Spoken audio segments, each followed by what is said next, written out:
সবাই বলে সকাল মানে হলো নতুন এক শুরু।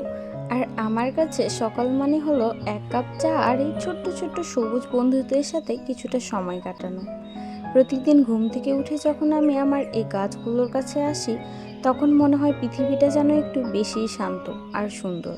কেউ কেউ হয়তো শুধু গাছ দেখে, কিন্তু আমি দেখি প্রাণ। এক একটা পাতার নতুন কড়ি যখন আমার চোখের কাছে বড় হয়, তখন নিজের ভিতরে এক অদ্ভুত আনন্দ কাজ করে। আমার ক্যাকটাস বা সাকুলেন্টগুলো এরা খুব অদ্ভুত। বাহির থেকে হয়তো শক্ত, কিন্তু এদের ভেতরটা কত যত্ন আর ভালোবাসায় ভরা। আপনারা অনেকেই জানেন আমি গাছ খুব ভালোবাসি।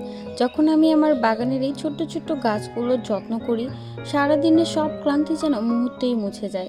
গাছ আমার শুধু অক্সিজেনই দেয় না, শেখায় ধৈর্য আর সব পরিস্থিতিতে টিকে থাকা। আজকের সকালটা খুব স্নিগ্ধ। আপনারাও চেষ্টা করে দেখবেন দিনের শুরুতে প্রকৃতির সাথে কিছুটা সময় কাটানোর। বিশ্বাস করুন, এতে মনটা অনেক ভালো থাকে। ভালো থাকবেন সবাই, আর আপনাদের দিনটিও হোক এই গাছগুলোর মতো সতেজ ও সুন্দর। দেখা হবে পরের কোনো ভিডিওতে। আল্লাহ হাফেজ।